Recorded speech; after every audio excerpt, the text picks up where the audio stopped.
the greatest sports debate show on the For the first time since 2016, we have got a Game 7 in the NBA Finals. championship rings, starring Brandon The Philadelphia Eagles are Super Bowl champions. They won the championship ring. I am loving this feud. Don't you dare shit on this. Don't you dare. I'm gonna shit on the stipulation of it. Oh my God, the stipulation is fantastic. now. We have an explosive episode of Championship Rings for you on this Thursday. It is NFL Conference Championship weekend. As always, I'm Brendan Lewis, the host of Brendan's World. That is Josh Ungar, Ungar to the Max, the host of the Sports Room Talk Show. Ungar, since we were last on the air last Tuesday, 9 days ago, a lot has gone down in the football world, in the sports world. We're going to get to all of it tonight. Yeah, and I will take my victory lap now because who was the one that was saying the Buffalo Bills window is closed? Oh, yeah, that's right. It was me. Oh, wait a minute. Who's the one that didn't see Brandon Cooks clearly has the ball in his hand, goes down to the ground with one knee on the ground, and then magically they say it's an interception? See, you make it sound like that was the deciding factor. Okay, if Brandon Cooks catches the ball and they do is kick a field goal, it's game over. But what? Okay.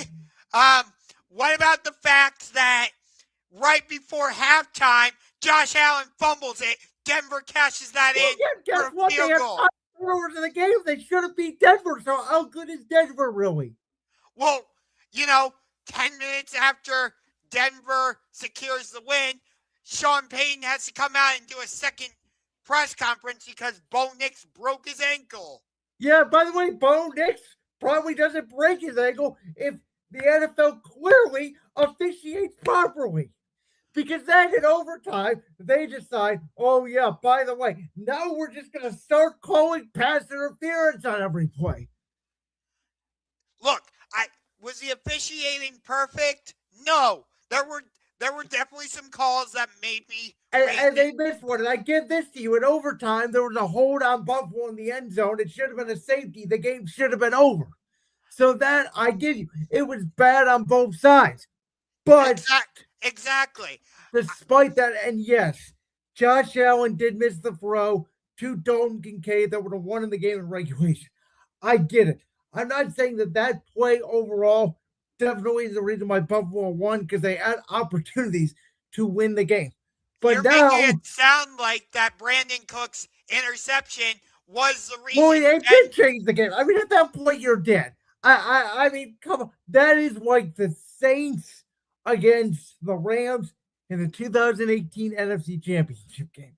When that pass interference was a no call, you knew right then and there the Saints were going to lose that game because they were absolutely deflated. You cannot overcome that. And that was the end of the Sean McDermott era. Now, where I disagree with you on is Sean Payton, you mean? No, that was the end of the Sean McDermott era in Buffalo. That play right there. No, but you were talking about the 2018 NFC Championship. No, I was, but I'm saying just like what happened in New Orleans, that play will define the end of the era in Buffalo for Sean McDermott, who I said 5 years ago, for the record, should have been fired. And the ironic thing is, out of all the playoff games he lost, this one that got him fired was not his fault. I put most of the blame on Josh Allen for this game. Well, absolutely. Josh Allen did not play a spectacular game, but again, Buffalo still had in position to win. And where I disagree with you 100% completely on is their window is not shut. Do you want to know why their window is not shut? Because they have number 17 a quarterback. And their next head coach, I can almost guarantee you, is going to be one of two people. One is Brian Dable, who we know is the reason why Josh Allen got to be arguably the best quarterback in the National Football League today.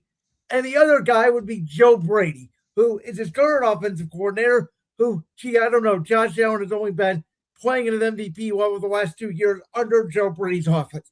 So, no, I don't think their window was closed. Do I think they had a really good shot? And do I think they should be going to New England? And do I think if they won that game on Sunday, they would be going to the Super Bowl? Yes, I believe that with all my heart and soul. But their window is not closed. I believe it is. But what evidence do you have? Oh, their window's closed. How? What do you mean by closed? Are they not going to make the playoffs next year? No, they're okay. Their Super Bowl window, I believe, is closed, but not their playoff window. Okay, I understand. There are different levels to a Super Bowl window and playoff window. I get that. But you have Josh Allen. Your Super Bowl window is not closed. Just like Green Bay's Super Bowl window with Aaron Rodgers, even though their teams every year were never Super Bowl adjacent, you would say their window was never closed because they had Aaron Rodgers, even though they only made one Super Bowl. Cincinnati's window with Joe Burrow is not closed. Why? Because they have Joe Burrow. Baltimore's window is not closed because they have Lamar Jackson. Kansas City's window, they missed the playoffs this year. Nobody thinks their window is closed because they have Patrick Mahomes. Understand. But what I find hilarious with Buffalo, they fire Sean McDermott, but they promoted Brandon Beane. Well, not only that, but excuse me, this press conference. Oh my God!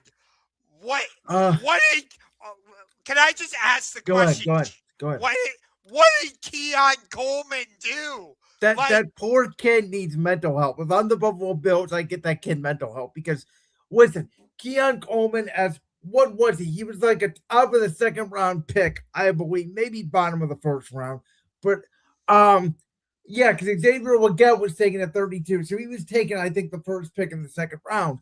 Listen, for that kid, for that pick, because T. Higgins was picked in that spot. So has he achieved expectations? No. But to put that pick on the coaching staff, really? No, who the hell is going to want Keon Coleman if you do move on from him? Nobody. Yeah. And think about it. You had Stephon Diggs in the building, and for a number of reasons, he got sent out of town. And everybody's saying, if Josh Allen actually had legit wide receivers around him, they could be legitimate Super Bowl contenders. But instead, they've got Shakir, Dalton Kincaid, Keon Coleman. Dawson Knox is still their tight end.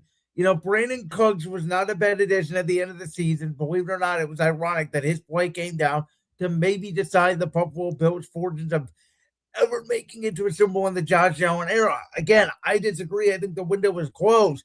But I also will say this, and I said it last year for Buffalo.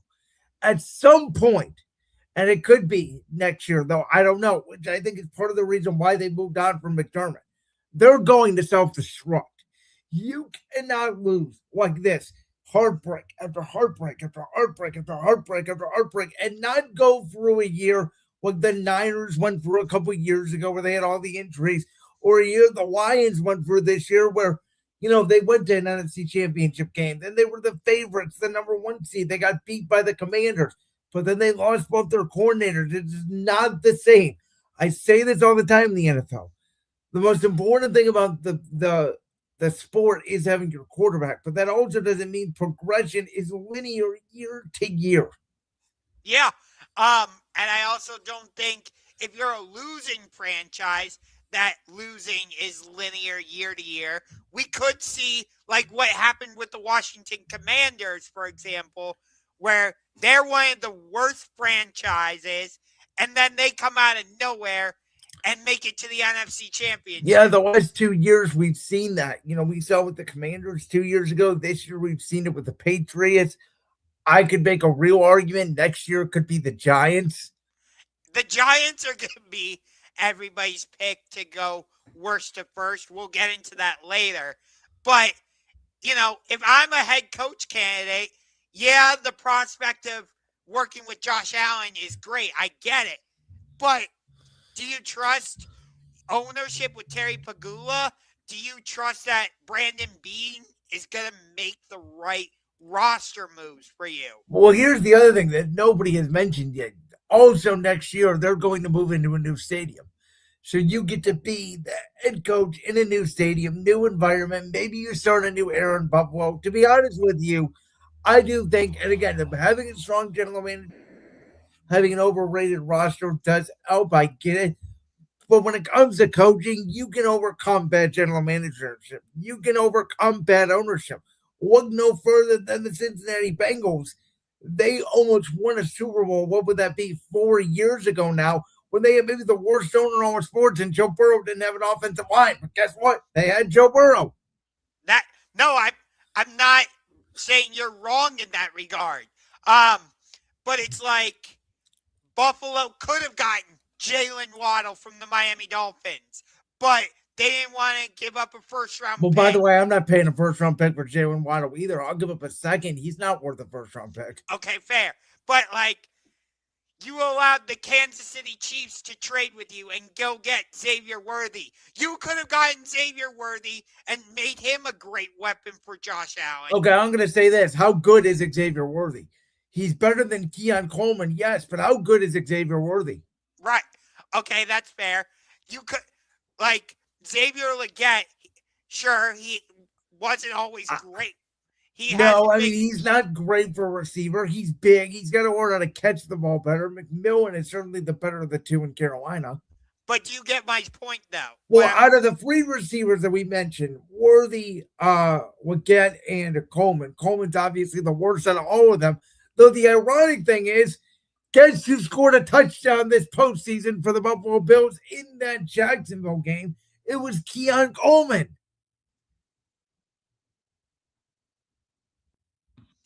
It's ironic, and we'll get to the Chicago Bears perhaps later in the show, as we're going to have to talk about the LA Rams. But it's ironic that the Bears season and the Jaguars season both came to an end on unfortunate interceptions. Yeah, we'll get to that Chicago game.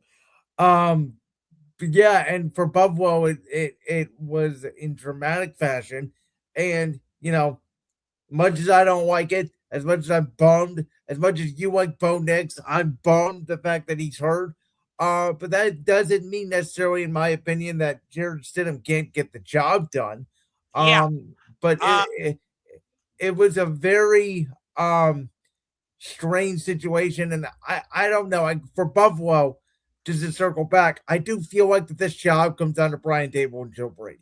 Again, I think they're going to have to interview two minority candidates because of the Rooney Rule, because it's such a great rule, even though it turns out that Brian Flores got a lawsuit because of the stupid Rooney Rule.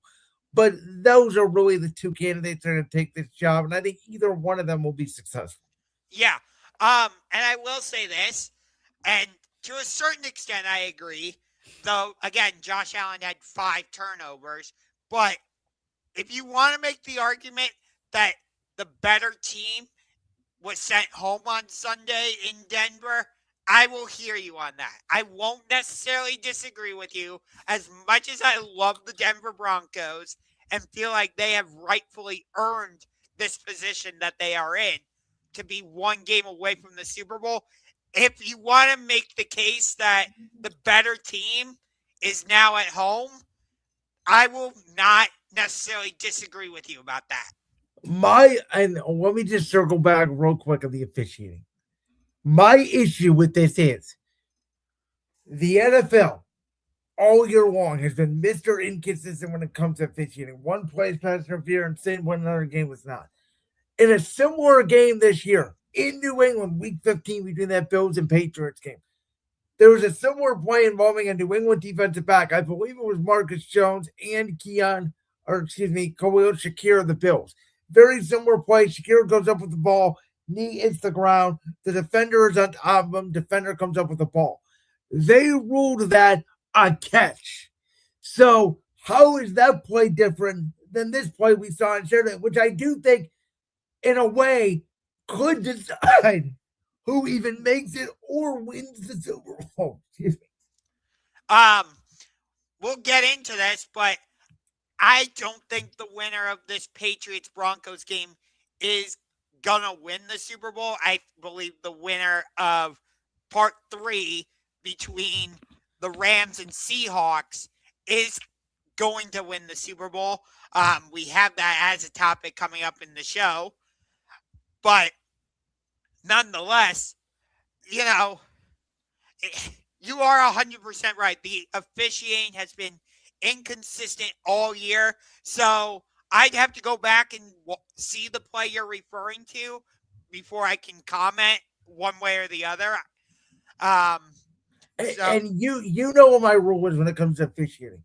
When the game is on the line in the biggest moments, and you know I say this on all sports, football, basketball, and baseball, you don't really get officiating involved besides the ball or strike call.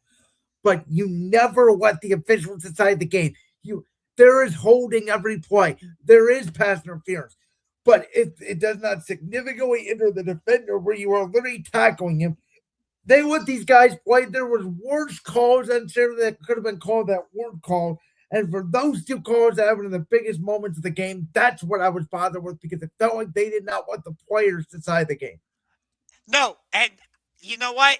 Although I disagree with you about the interception catch play that you keep referencing, I do agree with you about that. Like again, I don't even think that Tre'Davious White, by the definition of the law, could you make an argument that was pass interference? Sure, you could. But I don't see a grab and pull when the ball gets there. I see simultaneous contact. To me, I'm letting that go. See, that's the frustrating part about this game. Overall, I thought Bills-Broncos was a fantastic game. Like, the game itself. But all the conversation coming out of it is what is surrounding the interception that we've been talking about, the pass interference calls, and it's like, why aren't we talking about how great the actual game was? Because those two plays are the two plays that, again, arguably, for better or worse, decided the game. Even if there was calls missed or throws missed, those two calls in that moment determined the winner. And again, the frustration that you are expressing, totally valid. I understand it. I'm not here to disagree with you. And by the way, the Reds, just in my opinion, if they let those two plays go, Bo Nix doesn't get hurt.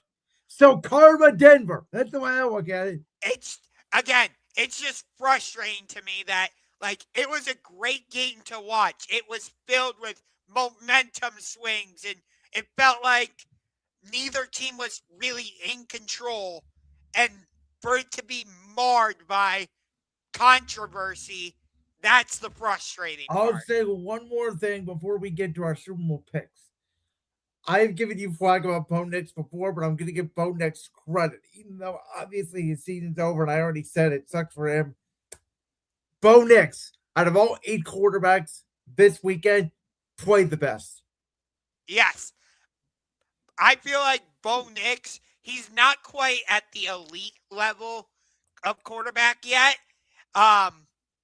But if he can come back from this ankle injury and play at a similar level to what he was doing this season, I think he will approach that territory.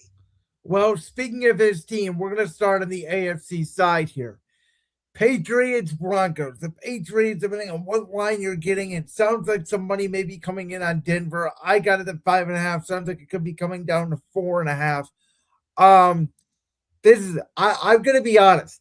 I think everybody has come out and said, oh my God, the Patriots have the easiest road for the AFC playoffs. They had to face the Chargers with no offensive line. They had to play the Texans without Nico Collins, and Dalton Schultz gets hurt early. And now they're going to play the Broncos without Bo Nix. I don't say this to offend Bo Nix because I just praised him. But I think there's a world out there where there's not that big of a drop-off between Bo Nix and Jarrett Stidham. And I think Sean Payton is going to use all this noise around the Broncos can't win without Jarrett Stidham as bulletin board material this week.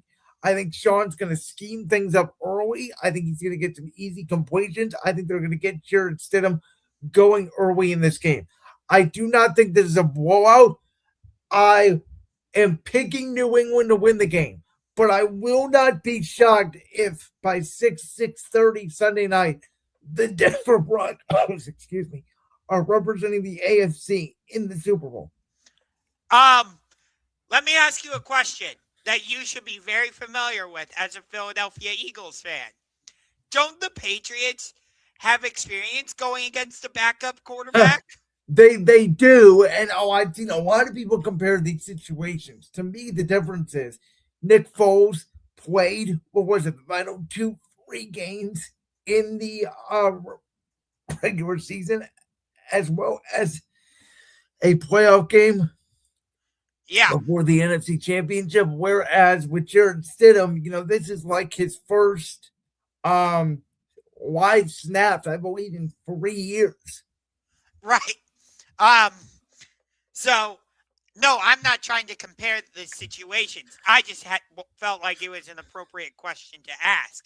But but that was also a different regime. That part is true, yes. But think about this. When Jared Stidham was the Raiders quarterback back in 2023, he played well against the San Francisco 49ers, who would go on to play in the Super Bowl against the Kansas City Chiefs that season. Josh McDaniels was I believe, the head coach for the Raiders. And when Stidham was a free agent, Sean Payton wanted him in Denver. Oh, that's the first thing Sean Payton did, even before they had Russell Wilson. The first move he ever made when he got to Denver was sign Jared Stidham. Exactly my point. So, everybody writing off the Broncos because, oh no, they have to go to Jared Stidham and he only has a week.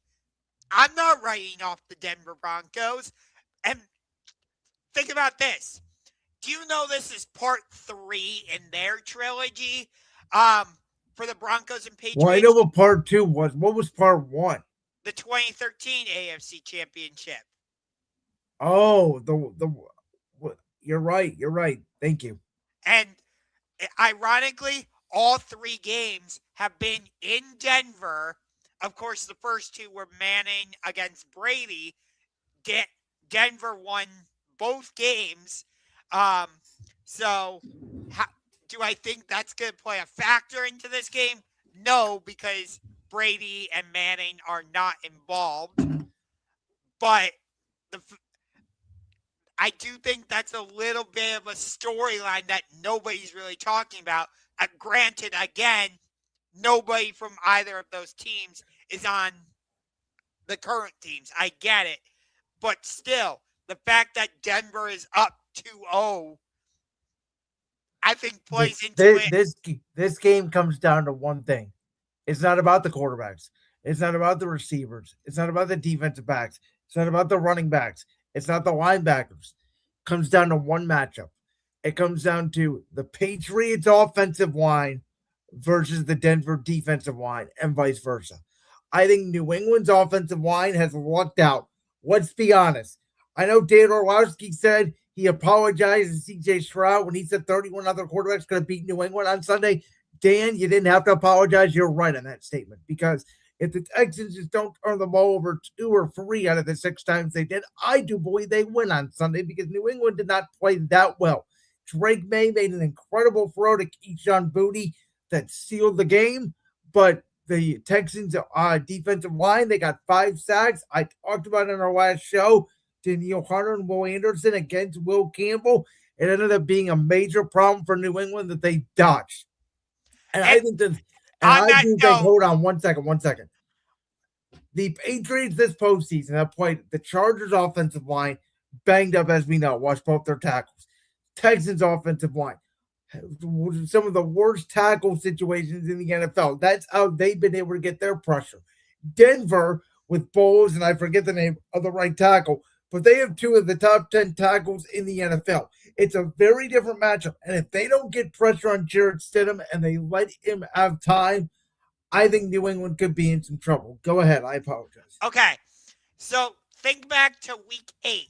I know the Patriots went on to absolutely destroy the Cleveland Browns. I understand that. Forget the score for a second. How did Myles Garrett do in that game The against same Drake? number that I just mentioned that the Chargers and the Texans both got in the Patriots, 5 sacks. And And Myles Garrett did that single-handedly yes. against the Patriots. And now you have one of the best defensive units coming after Drake May. And remember earlier in the year when I kept telling you when you were like, I believe in this Patriots team. I think they are a Super Bowl caliber team. And I think you've been more right on them than I have. Because I said, I don't know. I don't even know if they can beat out Buffalo in the division because I didn't trust the offensive line long term. Because I kept saying, yeah, they're winning games.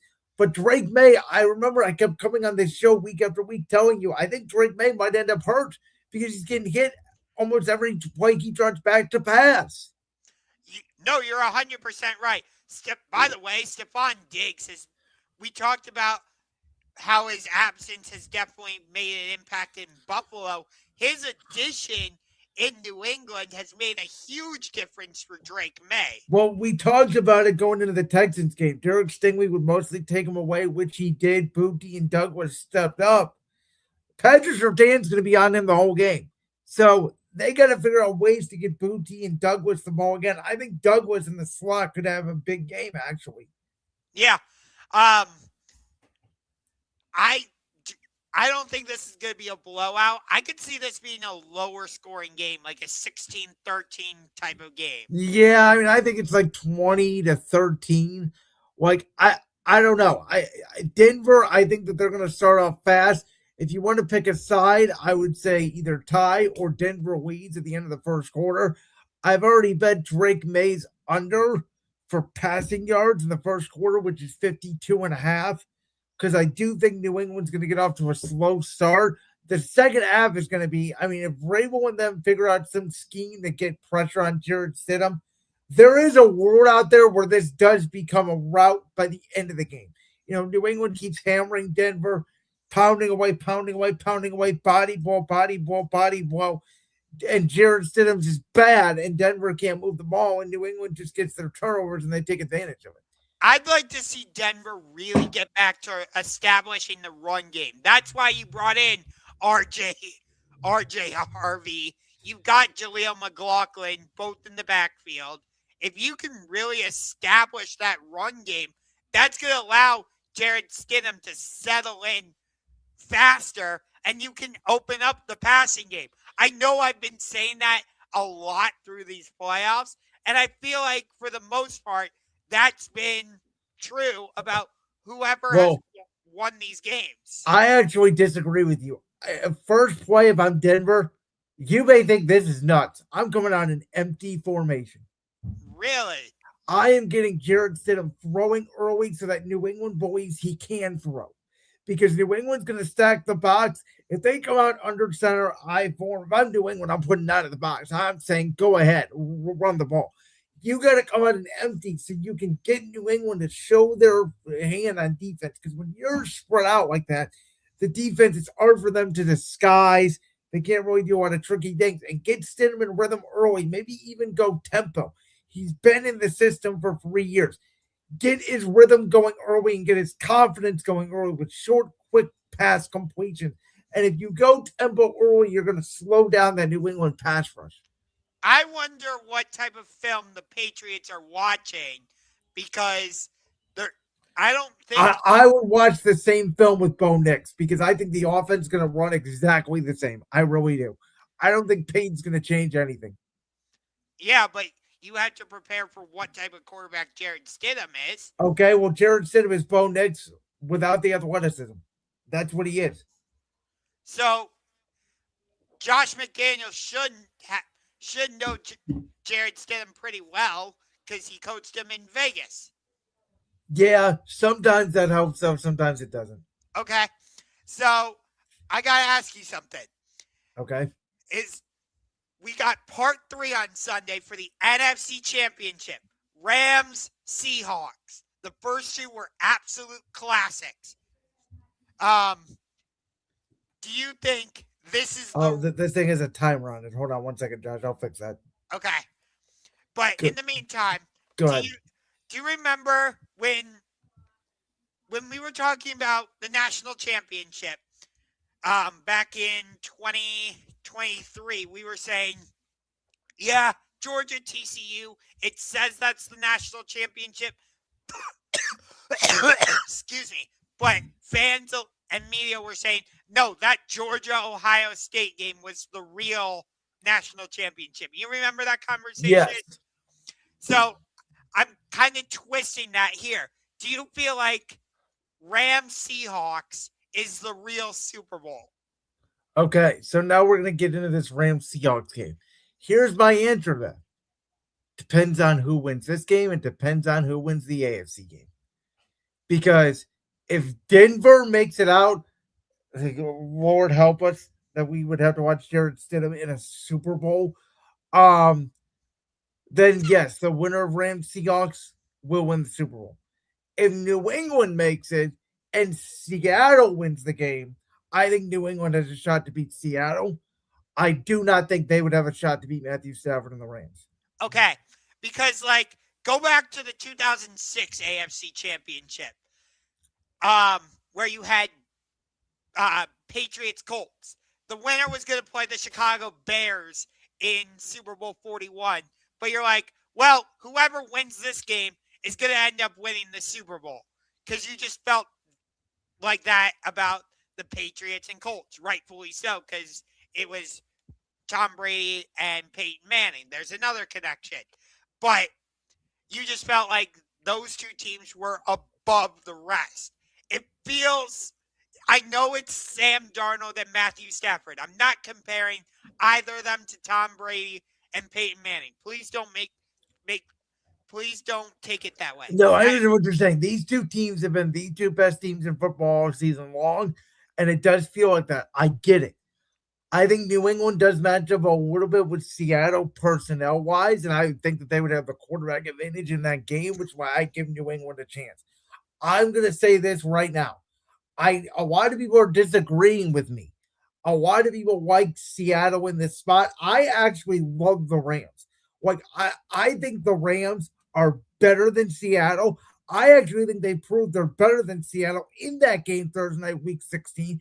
They were up 16 with 8 minutes to go. And if Raheem Shaheed does not bring that punt return back and create all sorts of hell, which includes the backwards 2-point conversion play, the Rams win the game. And I know a lot of people have said, oh, well, the Rams have barely beat the Panthers and they barely beat the Bears. I've never seen a team like the Rams, who are a warm weather dome team, go to a frigid place like Chicago, Illinois last Sunday night and have 0 dropped passes and 0 fumbles lost, or, obviously there was the one play Devontae Adams fumble, but he was down, and 0 penalties. That is coaching. And I don't care what you guys say about Sam Darnold. I still don't trust him in this spot. If Sam Darnold goes out and throws for 400 yards and he throws all over this Rams defense and proves me wrong, I'll come on here next Tuesday and say, Mr. Josh Ungar, I was wrong about Sam Darnold. Thank you very much. I think this game is going to be close. I think there's going to be points scored. I think Darnold's going to play well. But if you're telling me between who has the ball last, who do I trust? I think Matthew Stafford engineers another game-winning drive. I think the Rams win the game. I think they know they can go into Seattle and win, and I think they're starting to feel it the way they felt it when they went to Tampa Bay in the divisional round the year they won the Super Bowl, put off that incredible comeback after Tom Brady led the Buccaneers down the field, and the Rams had led almost the entire game. The Rams went on to win the Super Bowl. I do feel like history may be repeating itself. As much as I strongly dislike the LA Rams because of their owner, Stan Kroenke, screwing over the city of St. Louis, that's something I will never, loosen my grudge on. But I will tell you this. I love Matt Stafford. Puka, as we quickly become one of my favorite wide receivers. You know how I feel about Aaron Donald when he was there. Sean McVay has completely proven me wrong. I was like, okay, you're a good head coach. You kind of looked your way into winning a Super Bowl. No, he has completely turned my I'll agree with that. opinion about him around. If he is able to engineer the Rams to a second Super Bowl championship in 5 years, you know what? I will give Sean McVay his full credit. Think about this, though. You brought up Sam Darnold. He could he could be the first quarterback from that 2018 quarterback draft class that we all said was going to be amazing. You know, Baker Mayfield, Josh Allen, Lamar, Darnold. We thought Josh Rosen was going to be something at the time. Well, don't say we, because I didn't. I thought he was going to be a massive bust from the start. Don't include me in that. I was just saying we as a general statement. I'm not specifically. Okay. I'm not specifically including you, but anyway, Sam Darnold could be the first quarterback from that group to reach a Super Bowl. Yeah, it feels wrong, doesn't it? Yeah, but you know, for him to go from what you remember that Monday night game against the Patriots where he's like, I was seeing ghosts, to be in this position. Well, think about the narrative and how that would change for him. this is why I know you guys all want to give credit to JSN being the number one receiver and Mike McDonald's such a great head coach. Look what he's done with his defense. And Sam Darnold's playing so well. And Raheem G's been a great addition. You know Rashid Shaheed. You know what the best addition of the entire Seahawks whole offseason was? Quinn Kubiak as offensive coordinator. That's what changed the most about this team. It wasn't Darnold because Geno Smith and Darnold are very similar quarterbacks. They completely changed the scheme. And Quinn Kubiak, in my mind, should be getting more head coaching opportunities because he, along with Kevin O'Connell and Kyle Shanahan, all run that similar system, which clearly at this point Sam Darnold is very comfortable with. And I did not understand why he would want to go to Seattle, but I underestimated the Quinn Kubiak impact. And that, to me, is the biggest reason why Seattle was playing this Sunday. What type of impact do you think Zach Charbonnet not being there is going to have on this game for Seattle? I think it's going to be a moderate impact. I don't think it's something little, but I don't think it's big for the fact they can't win the game without him. But they're going to have to rely on Kenneth Walker more, and Walker's going to have to be able to hit holes more consistently than he has. The other storyline that I haven't heard a lot of people talking about is the fact that you have Cooper Kupp, who won a Super Bowl with the LA Rams, had that amazing season, and guess what? They said no. The Rams moved on from him, and now he's playing great in Seattle. Well, I wouldn't say great. He's at a down year. He's at his moments, but he's not the same receiver he was with the Rams. Why they moved off him, and I would argue rightfully so because Davante Adams has been more impactful than Cooper Kupp was the last few seasons. Plus, I would argue this too, Josh. It wasn't necessarily Cooper Kupp. It was the Cooper Kupp Puka Nacua scheme fit. They both are similar players, slot receivers, blockers. They're not the down the field threat that is Davante Adams, which is what made the Rams so deadly. Is now you have a receiver that you can play at the edge position in Davante Adams, and you can lead Puka more in that slot position, which is what they've done. Well, I'm not saying the Rams made the wrong decision necessarily by moving on from Cooper Kupp. By the way, Ernest Jones has made a huge difference for Seattle defensively, and he's a former Ram. Yep. So you have all of these connections. But just to finish my Cooper Kupp point, sure, he hasn't been great statistically for Seattle this season. I agree with you. But I think he's had a big influence on JSN, just in terms of the receiver JSN has become this season. I think you have to give Cooper Kupp credit for why we're talking about JSN as a great wide receiver. The Seahawks #1. Well, again, the funny thing is, right, he only had 2 catches last week because they didn't really need him because that game was over by the opening kickoff. No, yeah. And when I'm talking about Cooper Kupp's impact, I'm talking about off the field stuff. No, I know, but I was talking more about JSN. They didn't really need him last week. Now No. it's going to be a different game. No, I agree. And also Rashid Shaheed. I told you that was one of the biggest moves of the trade deadline. And it has panned out that way. I don't think Seattle would have won that Week 16 game against the Rams. Which is my point, that the Rams are just better. I mean, I believe that in my heart. The Rams are better than Seattle. Which, did Seattle kind of luck their way into that Week 16 win to a certain extent? Yes. I'm not saying that it's going to be a blowout like this, but it reminds me of last year's NFC Championship game where the Commanders walked into that win Week 16 against the Eagles at home, and then my team went out and obliterated them in the NFC Championship game. No, I understand that, but these first 2 games, they've been so evenly matched, and it's come down to 1 or 2 plays. Well, the first game, the Rams dominated them, and they didn't have to do anything on offense, and then Seattle had a big fourth quarter. I just feel like these 2 teams have clearly separated themselves as from the rest of the pack.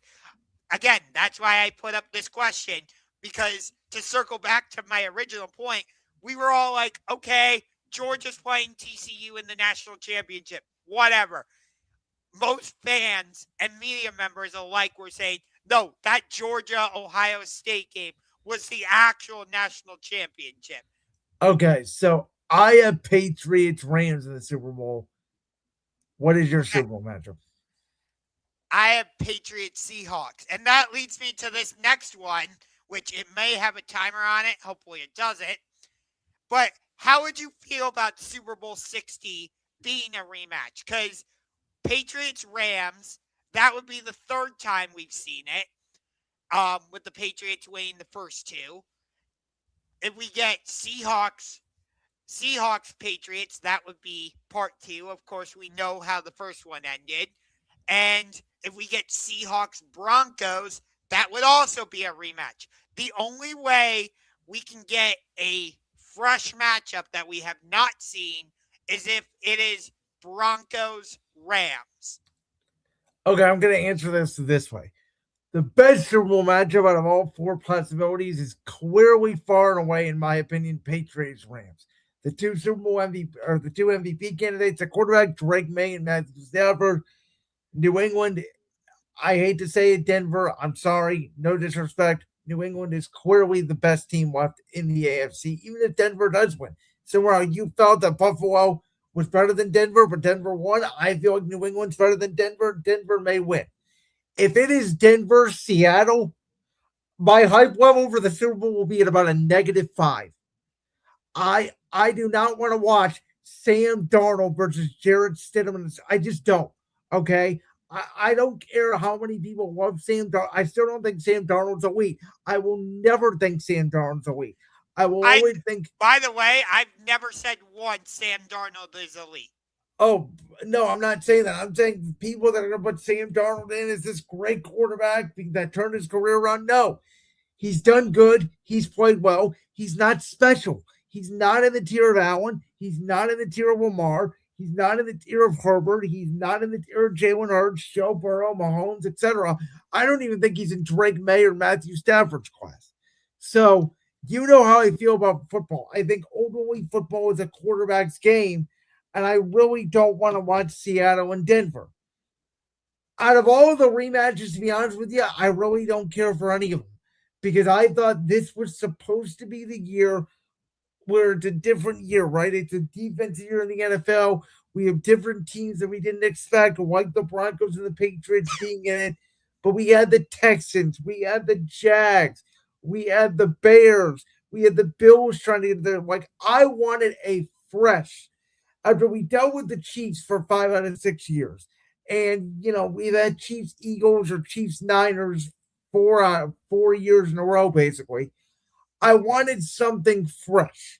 And a Super Bowl rematch, especially one that I've seen, even if it's different teams 7, 8 years ago, still doesn't feel fresh to me. So I don't know. At this point, I'm like, who cares? I'll watch the Super Bowl, but none of them really, really excite me. Okay. Well, if we do get Seahawks Broncos, that would be a rematch 13 years in the making. So it's not like we just saw it. But it does feel like it because I remember that game vividly because of how much of a blowout it was. No, I understand. And if we do get Patriots Rams, that's actually the game I want the least because it was so boring last time. 13-3. You just kept sitting there waiting for something to happen. That's how I feel about Broncos Seahawks. And rightfully so. By the way, you were mentioning how like you wouldn't put Sam Darnold in a tier with Matt Stafford or Drake May. You wouldn't put Sam Darnold in a tier with Joe Burrow or Lamar or Patrick Mahomes. If Bo Nix had been able to stay healthy and he went on to win a Super Bowl, I actually I wouldn't have put Bo Nix in a tier with Josh Allen, Lamar, and Joe Burrow yet. I would have put him on the same tier as like a Matt Stafford. I mean, it's fair. The way I look at it is weirdly and oddly, after we all hated the Patriots dynasty, most of America outside of Colorado was rooting for them this weekend. Yes. By the way, I think I read this stat. Did you know this is the 15th straight year where the AFC Championship is going to include either the Patriots or the Chiefs? I mean, that makes sense. Brady and Mahomes. That's why I keep saying it's a quarterback-driven league. Yeah, and we were all like, oh, thank God, the Chiefs dynasty is over. And the Patriots are like, well, where did that bring you? Yeah, right? I mean, the last one I think that didn't include either of those would have been 2010, the Mark Sanchez Jets against Ben Roethlisberger Steelers. I think you're right. And the only one prior to that I can think of is 2000. The previous year, 2009, was Sanchez against Peyton Manning. Yeah, and 2008, Flacco against Roethlisberger. The AFC has, I believe, included one of Brady, Mahomes, Roethlisberger, or Manning every year, except for this year, since 2001. Yeah, like it's the AFC. It feels like the NFC has been way more wide open, honestly. Well, now I think it's starting to become, because of all the young quarterbacks that have entered the NFC, I think the NFC at the top has become the better conference. Oh, I would agree with you. So, but in terms of the rematches, I guess the most interesting one would be Patriots-Rams, to see if the Rams can finally get on the board. And like you said, it's the two MVP candidates. I think Matt Stafford would have more on the line in that matchup. Oh, 100%. Yes, because, most people have Matt Stafford as the front runner for the MVP. If he goes on to win it, I'm not going to argue and say, no, that's the wrong decision. Drake May should have won it. No. Personally, if I had a vote, I would vote for Drake May, but that's nothing against Matt Stafford. Well, here's the problem about the Patriots. If they don't win the Super Bowl, you know what people are going to say? They have the easiest path to a Super Bowl in the history of the NFL. Yeah. I agree. I feel like if the Patriots win a Super Bowl, they're going to compare it to what the Boston Celtics had to do in 2024? When they they won. But no, when you win a Super Bowl, nobody takes anything away from you.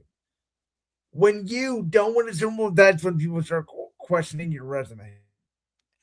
Okay, but I'm saying on the Celtics' way to winning a championship, they were like, Okay, but did you really play anyone? Like, Yeah, but nobody says that about the Super Bowl because you have to be a good team to make the Super Bowl.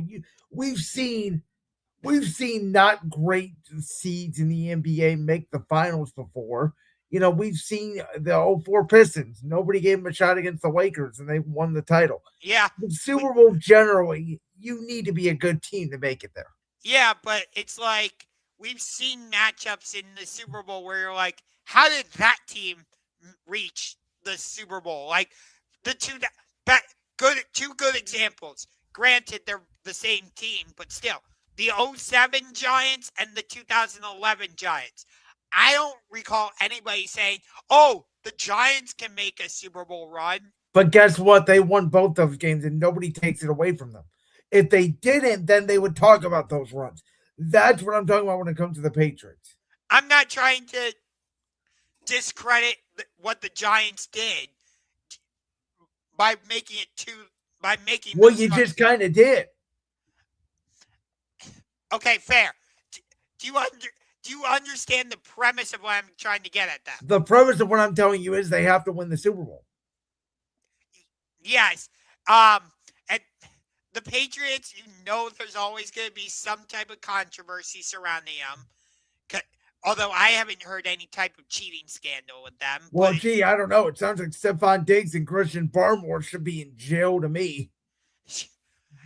Okay, but I'm talking about like when we had Spygate going on or Deflategate. Well, no, Like, because Mike Vrabel's smarter than Bill Belichick. fair. All right. All right. Shall we get to the NFL coaching carousel? Yes, because Let's do it because we have news. Go ahead. Yeah.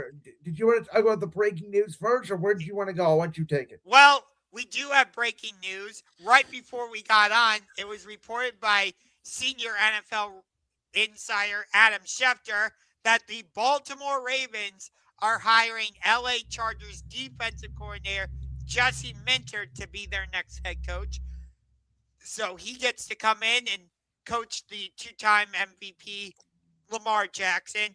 Of course, Jesse Minter is very familiar with the Ravens organization. So to me, this hire is really not a surprise at all. And we'll see if he's able to reestablish the defensive identity in Baltimore. You go and look at his stats while he was with the Chargers defensively this season. I feel like for that group, they completely overachieved. It seemed like they were top 10 in most categories. And you're like, you're doing that with who? Like, it didn't feel like there's anybody outside of Derwin James really on that Chargers defensive unit that really stood out. I mean, an older Khalil Mack as a pass rusher, that's about it, but I agree with you. So, and now you're coming to Baltimore where you got like Marlon Humphrey, Kyle Hamilton. Yeah, thank you. So you have pieces to reestablish that And identity. DK on the defensive line. Yes, exactly. Roquan Smith at linebacker. So I agree with you, and I think it makes sense. He coached under Harbaugh, under both Harbaughs, because he's with Jim at Michigan and with the Chargers. I think that this was their way of thinking, hey, we want Mike McDonald out the door 2 years ago. I want him to go be a head coach. Let's try to repeat what Mike McDonald did, and let's kind of take the Harbaugh tree and modernize it. Yeah, but you better get the right offensive coordinator. Well, I keep hearing that reportedly Cliff Kingsbury could be the OC there, which I think would be a great fit for them. He didn't do great as the head coach in Arizona, though. No, but he's done great as an OC. We know his track record with what he's done with Jaden Daniels. We know what he did with Kyler Murray. He did get Kyler Murray to the playoffs in Arizona. Nobody else did that. That part is true. You know what's funny is, like, we haven't heard anything in terms of who the Arizona Cardinals are interviewing. We haven't heard. I've heard Vance Joseph, Sean McDermott, maybe Mike McCarthy. And, you told me the Raiders were set to hire Brian Flores, but he just signed a contract extension in Minnesota. Well, he did, but he's also a front runner for the Steelers job, which is weird. So I don't know what Vegas is doing, to be honest with you. No. But the real situation that's interesting is Cleveland, because it seems like everybody's saying, nope, no thank you, which, as a Browns fan, I completely understand because of our damn owner. Well, it's not that you have a general manager that can't draft. And Andrew Berry has not been great as a general manager. I'll give you that. You put those two outside of this recent draft class. I got to give him credit for that. Outside of Dylan Gabriel, because he was a total flop. And Shedeur Sanders, maybe. And that's the thing, Josh. It doesn't matter if all those other picks are great. If you don't get the quarterback right, it doesn't matter. And that's what the Brown situation is. Buffalo may have bad general managership. They may have bad ownership. I talked about this at the start of the show. They have Josh Allen.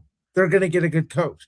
The Browns may not have a quarterback. So they are looking for a young, offensive, innovative mind if they can ensure themselves that they can keep Jim Schwartz. Otherwise, they're just going to promote him. Yeah. I don't even know if the Browns have honored the Rooney Rule yet or not. My dream, by the way, I did a huge rant on X/Twitter about the Rooney Rule. If you want to look at it, it has about 31,000 views right now and over probably 300 likes. But if I was running the Browns, if it was up to me, I think people would shit on this hire, and that hire being Grant Uditsky, the Jaguars' young offensive coordinator. But he reminds me a lot of Sean McVay. And I think him, compared with Jim Schwartz, who could be like what Wade Phillips was to Sean McVay early in his career in Los Angeles, not a lot of people are going to like it because they want an experienced head coach. They don't want a young offensive mind. I actually think it'd be a great hire. Honestly, the guy I really wanted was Robert Saleh, but he's now with the Tennessee Titans, which that's going to be an interesting pairing, him and Cam Ward. Yeah, that's very interesting. You know, if Brian Dable does not become his offensive coordinator, I'm very interested to see who becomes the offensive coordinator because that'll ultimately decide how well he does, in my opinion, in Tennessee. It's a little bit of a weird fit. That was a weird one to me. I do think he could help the Titans defense, especially when you got Jeffrey Simmons. But you don't really have any. Who? I mean, who else? Well, that's my point. You don't really have anybody else, but maybe he can go in there and improve the defense and make them household names. But I'll tell you what, the other one that was interesting was Miami, because they go out, they hire a general manager from Green Bay, and then they turn around and hire Jeff Hafley. Are they going to become Green Bay South? Maybe. I'm surprised you didn't mention Atlanta with Stefanski because now we know there's some bad blood going on there with him and Baker Mayfield. Oh, I absolutely love this. I absolutely love this. I'm so glad you brought this up. When I saw that, I'm like, yes, this is what I want. They have to see each other twice a season. As much as I love Kevin Stefanski and didn't want him fired, I hope when Baker Mayfield goes against the Falcons for the first time, he goes for 300 plus yards, throws for 2 or 3 touchdowns, and he shoves it right in Stefanski's face. Yeah, I hope the NFL makes one of their games a primetime game, shove it right in the Browns' face. It's interesting. Stefanski's bringing along Bill Callahan, offensive line coach. He's bringing along Tommy Rees as his offensive coordinator, which tells you he believes it was not his fault at all in Cleveland, and we're about to figure out who's going to be right on that side of it because I'm very interested in what they do at the quarterback position. And Atlanta's former offensive coordinator, Zach Robinson, is now going to be down in Tampa with Baker Mayfield. And I actually think that's a really good fit down there because he runs a very similar scheme to what William Cohen and Dave Canales ran when Baker had success. Yeah.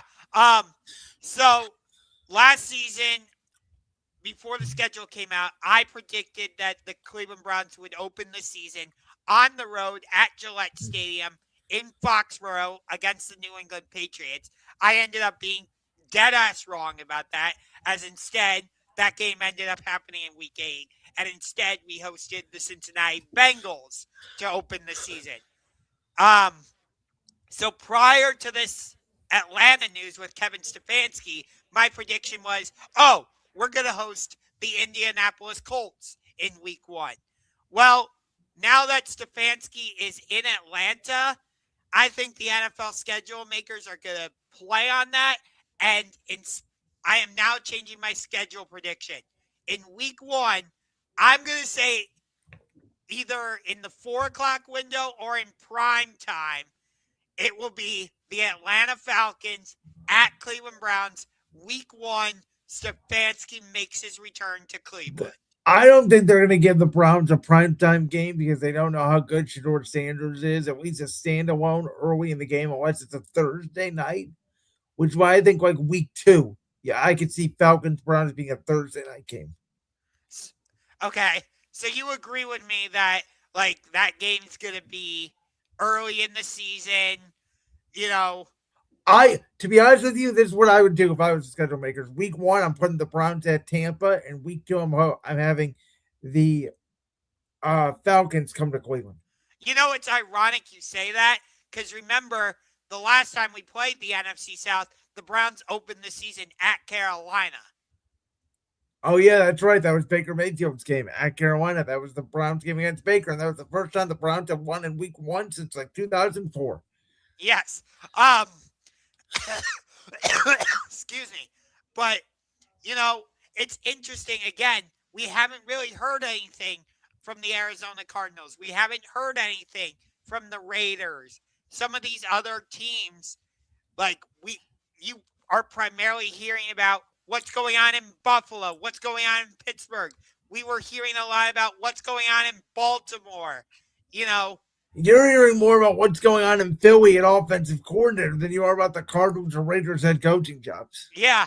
And by the way, what did you think of Mike McDaniel choosing to be the Chargers offensive coordinator? I think it's a good fit for him. I like it better. I did not want him being the OC in Philly. I actually did not think it'd be a good fit with Jalen Hurts because McDaniel's a lot of under center, which Jalen is obviously not as comfortable with.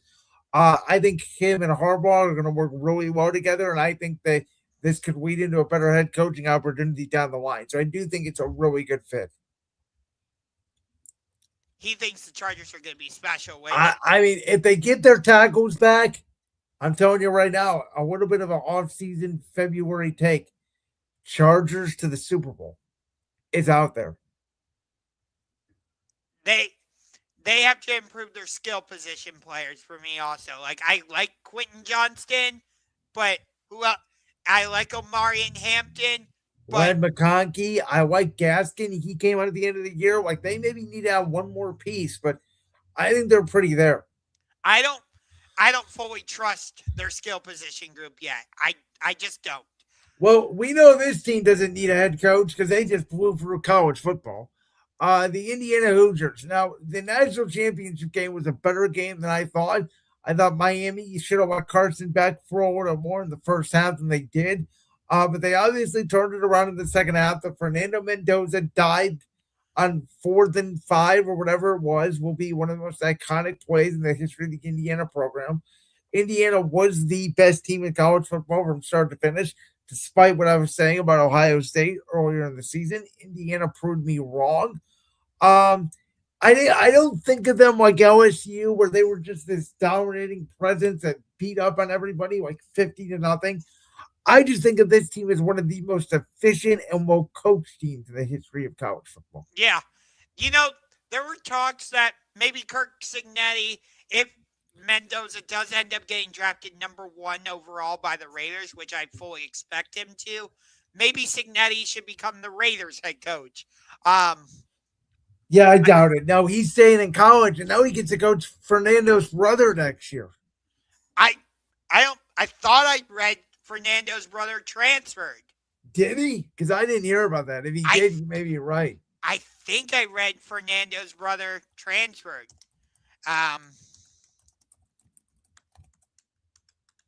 Oh, you're right. He does enter the transfer portal. Yeah. Thank you for the correction on that. Yeah, I believe he went to Georgia Tech. Yeah. He is going to Georgia Tech. Yeah. But anyway, But Indiana was just a very impressive team. Go on. Yeah. By the way, not only is this the third straight national championship for the Big Ten, but it continues a recent trend of teams who wear red winning national championships. The last 5 teams who did not wear red to win a national championship: 2019 LSU, 2018 Clemson. You have, I think it was 2010 Auburn. I want to say, Florida's in there, and there was one other, and I don't remember who it was. You don't know the team that wore red in the game lost? No, just teams who won a national championship but didn't have red as a primary color. Well, that Michigan a couple years ago. Michigan, that's the other one. Michigan, LSU, Auburn, Florida, and now Clemson. There you go. The biggest question for me is, was this the last year of the 12-team playoff? Which I think the deadline for expansion is tomorrow, if I'm correct. Well, it sounds like the SEC wants 16 and the Big Ten wants 24. Well, can I tell you the reason why the Big Ten wants 24? Because if you get past 16, ESPN has to give up the control that they can no longer have exclusive rights. Fox would have to get a game. CBS would have to get a game. NBC would have to get games. And we know the Big Ten has contracts with all 3 of those networks. That's why they want the expansion. Yeah. And I read that and I saw that the national championship next year is going to be like January 25th. Which is so wrong. And this is the thing, and it's nothing against Indiana because it happened the same thing to Ohio State.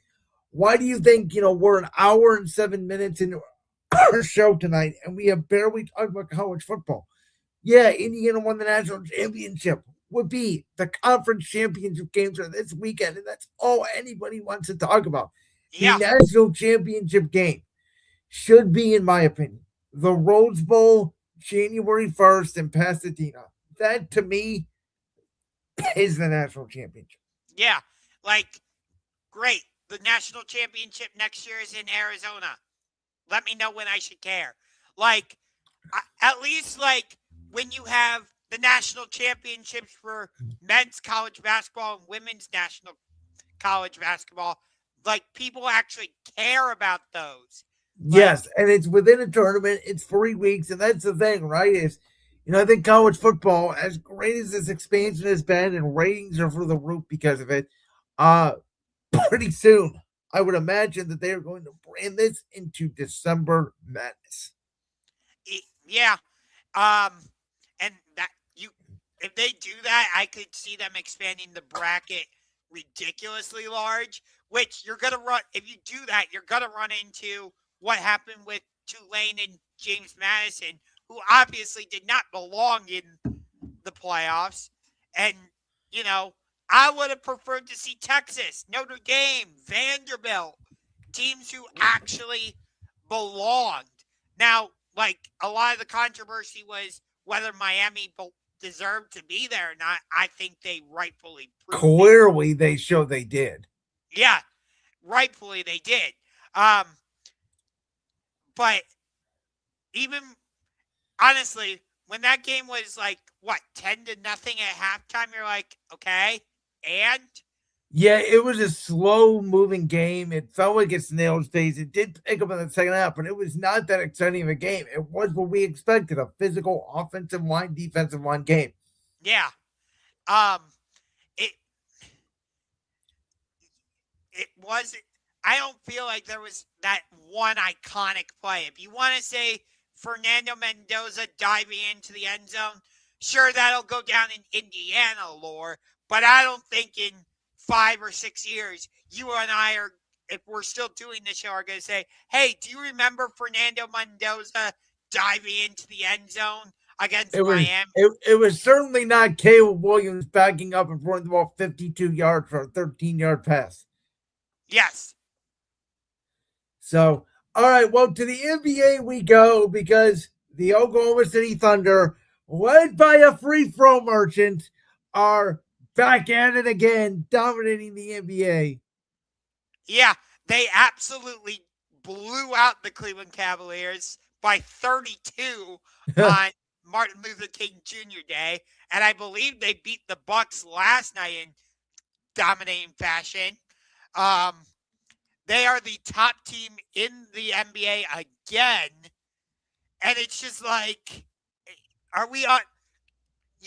You were saying the same thing about the Denver Nuggets, but I feel like the question has to be asked now. Are we on the verge of a Thunder dynasty?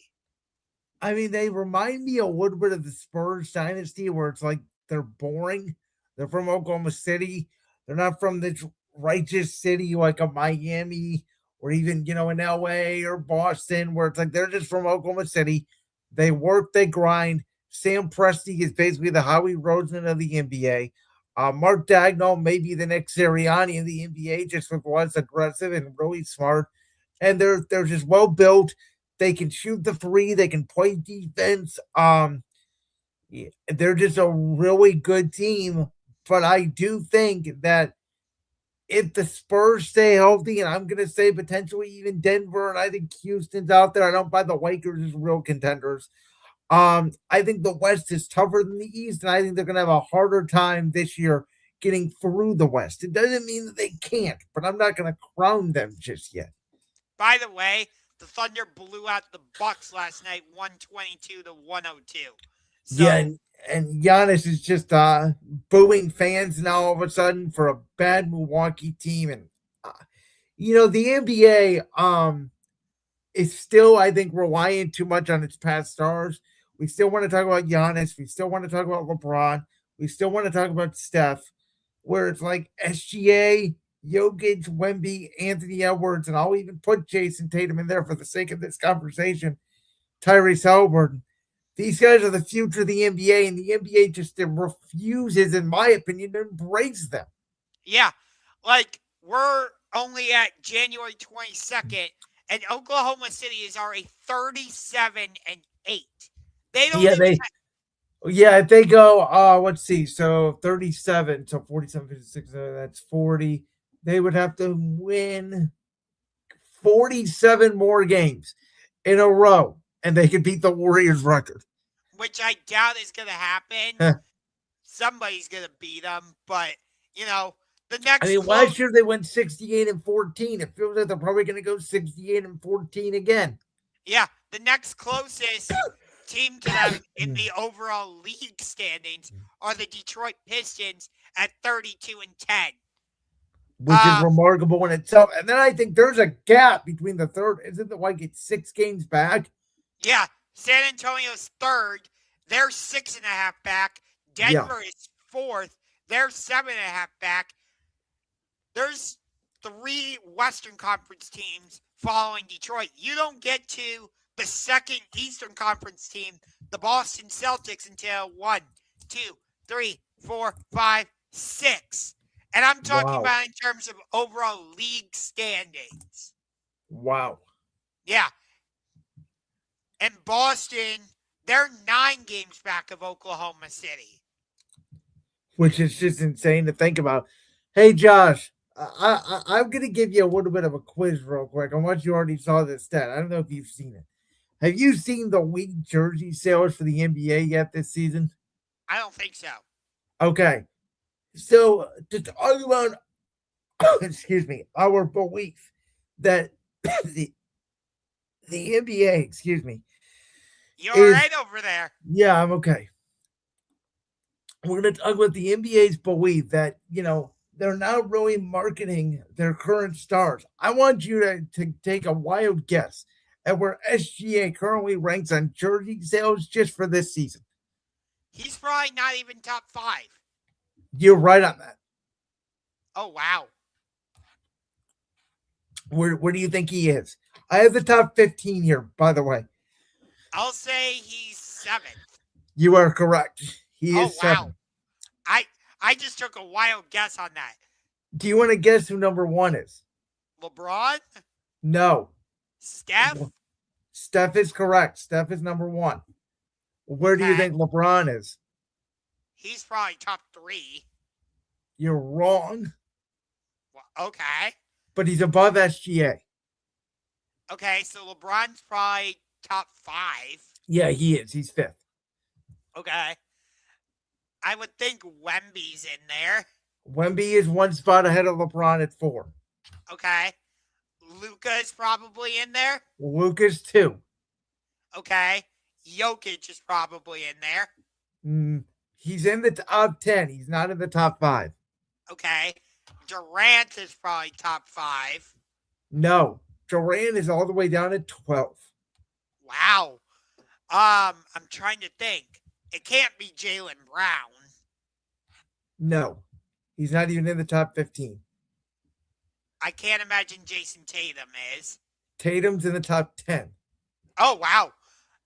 As much as I love Jason Tatum, that's actually surprising. Oh, yeah. Ant has got to be in there. He's on the list, but he's not in the top 5. Ant is in top 5? No, Ant is 6. He's right behind LeBron, but he's ahead of SGA. How do you feel about that? That's crazy. Okay, so I got Steph, Jokic. Is Giannis in there?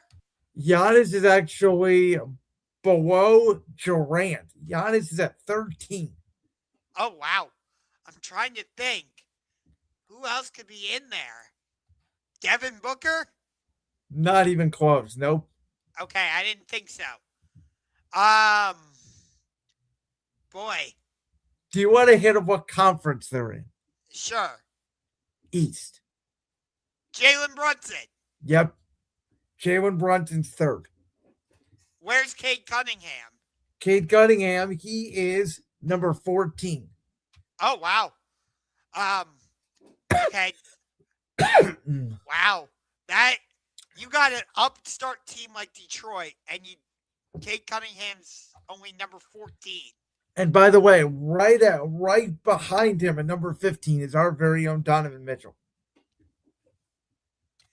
How did you feel about Donovan Mitchell not being an all-star starter? The Cavs stink, so I don't care. Fair enough. But by the way, I will say this out loud for everybody on Championship Rings to hear. We can talk about the All-Star game. I will watch highlights. I am not watching All-Star Weekend this year. I have made a decision. Fair. Hey, speaking of, well, we know it's going to be a USA versus World format, but the NBA Finals are changing. Yeah, they are. And I think for the better. And I think the NBA needs to take advantage of this, which the NBA historically has not done a good job, in my opinion, of taking advantage of situations and making their product better. The COVID bubble, mainly, they could have shortened the season. They could have started the season later. They did not do that. I think the NBA Finals, with there being 2 days off in between every game except for games 3 and 4, it's ridiculous. It stretches out the series way too much. I do like the fact that they are having more Friday and Saturday games, but I don't know. I get a feeling that it's just a one-off for the NBA. Yeah, I think it's because the World Cup is happening in the U.S. in 2026. Personally, and maybe this is just because the Cavs won Game 7 on a Sunday, I love that Game 7 of the NBA Finals was on a Sunday night. It felt like a great way to, depending on how you look at it, either end the week or start the week, because it gave you a lot to talk about, either going into school or not going into school, because Game 7's over June, so I apologize. I mean, at summer camp or, going into work, whatever. So I personally like Game 7 of the Finals being on a Sunday. So I don't love it as much as you do, but I'm not against it.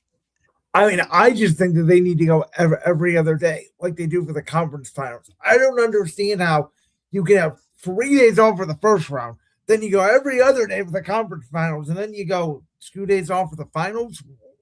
Makes no sense. Granted, like you need a travel day, especially if you're having to go from like California across the country. Okay, that's great. That's why you get a day off. That's your travel day. Play the next night. What about a practice day, though? They don't practice anymore in the NBA. Right. They don't. I mean, practice is shoot around. But how do you prepare a game plan? Like, you got to make adjustments from game 1 to game 2. You can do it on the plane. I mean, but in a series, right? These teams know each other so well. You're going to make a small adjustment here or there. You're not changing your entire strategy. Well, depending on how a game goes, you might decide you want to completely change your game plan. No, you're not going to completely change your game plan of who you are from one game to the next in a finals game. I mean, when we talk about these finals games, right, it's either, Celtics Mavericks was really a no contest. You get tell from Jump Street the Celtics were the better team. Pacers Thunder was a different story. Indiana did not make massive adjustments in that series. See, it felt like Indiana actually did make some massive adjustments, with whether it was the way they were playing Siakam and Halliburton throughout that series. But again, it's okay. You get up tighter. It doesn't take a day to practice that. Get up tighter on his ass. Well, I mean, that's the adjustment. But we also saw, like, OKC was making lineup changes. Okay, again, I'm sitting there after the game. Oh, we need to make a change. You're not going to practice that at this point. I mean, it feels like you should. But again, you talk to every NBA coach out there during the season, unless you get multiple days off, these teams don't practice because they don't have time because they're playing every other game. Yeah, like the Cavs were in Charlotte last night. They have an off day, and then they have to come home and play Sacramento tomorrow, and then they're right back out on the road to play Orlando. Right. So theoretically, like they're more used to that every other day schedule. No, by the way, I'm not disagreeing at all with what you're saying. I'm just trying to present some type of counter argument, at least a little bit. I just think 2 days off for every game is too much. It slows down the momentum of the series. I do like that, like in between games 6 and 7. No, do not start 6-7 jokes. But I do like that. Damn it, why did I say anything? But I do like that there's a little more time between game 6 and game 7 because it's a game 7. You want to build up to it. Because, last year was the first time we had seen a game 7 in the NBA Finals since 2016, as I said in the intro. So that would be my one true counter argument is if you get all the way to a game 7, I would want like 2 days off so that you can put the best game you can when it's for all the marbles. Like winner takes all. Here's what I'll say. I think more Thursday, Friday, Saturday, Sunday games are better. Starting game 1 on a Wednesday is a little risky. I would have preferred it to be on a Friday or a Saturday, like they did with the World Series this year. Yes. By the Remember, way, back in the day, the World Series used to start on like Friday or Saturday, or Tuesday or Wednesday, and it ended on a Tuesday or Wednesday. They shifted that the last few years. Wasn't Game 7 of the 2016 World Series on a weekend? On Wednesday night. Huh. Game 4 was Saturday. Game 5 was Sunday. Game 6 Tuesday. Game 7 Wednesday. I feel like I should know that as a Cubs fan. Wednesday, November 2nd. Yeah. God, the fact that was 10 years ago is... And it bled into Thursday morning. Yes. I think Game 7 this year was what? On a week? The Game 7 this year was on a weekend, wasn't it? Game 7 for both 2016 and 2025 for the NBA was on a Sunday. No, for ours, it was Father's Day. Okay. I was talking about the World Series. Oh, World Series this year for Game 7 was a Saturday night. Okay. Yeah, that's what I mean. Like, I would me personally, again, I would prefer Game 7 to be on a Sunday because that's when I'm used to, like, being the most charged up. I The think that, argument is you get more viewership on a Saturday night. People don't have to go to work on Sunday. yeah. And that's, as much as I love men's college basketball, I hate that the national championship is on a Monday. Yeah, I mean, college, it should have been on Friday night. There was nothing on Friday night. Yeah. I get that you want to do the Final Four on Saturday, and then obviously you give them a day off. But, like, why not do the Final Four on Friday, then have a day off on Saturday, and then do the national championship on Sunday? Well, again, they do a day off in between the Final Four and the national championship. Why can't the NBA do a day off in between every finals game? Yeah. I'm not totally disagreeing with what you're saying. So, but Adam Silver, and I don't know. I really liked Silver when he first came in, and I really turned on Silver as a commissioner because I think he's giving these players way too much empowerment, and I don't think he even has control of his own league anymore. It certainly doesn't feel like it. And I think the NBA has turned into baseball, and ironically, baseball has turned into the NBA when it comes to marketing. They have flipped the marketing of their young stars. Yeah, and yet Major League Baseball is just letting the Dodgers run the show because, the Cubs go inside. Go. You sure you're all right over there? Yeah, I'm all right. Go ahead. Okay.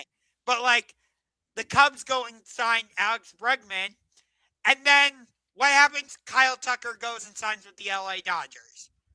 So it's like... Well, if they win the World Series again, we'll only have everybody else in Major League Baseball to point. Yes. By the way, before we get going, just want to say congratulations to both Andrew Jones and Carlos Beltran, who both got elected into the Baseball Hall of Fame class of 2026. They both rightfully deserved it. They were both great center fielders for their time. Of course, Andrew Jones with the Atlanta Braves, another member of that 90s Braves team that just was dominant. And of course, with Beltran, I know him most notably for his time with the New York Mets and the St. Louis Cardinals. But of course, he was also involved in the Houston Astros cheating scandal in 2017. So the fact that he was able to get in fourth ballot does tell me something. I think when Jose Altuve comes on the ballot, he's going to have no problem getting in. Same with George Springer, Carlos Correa, Alex Bregman. I think they will all get in. Whether they deserve it or not is a different question. But that's my 2 cents on that. By this time next week, we will have our Super Bowl decided. We're going to talk about it all on Championship Rings. We'll see you guys next week. And peace. Quick score update. Cleveland Monsters are currently winning against the Chicago Wolves 2-1. Hopefully they don't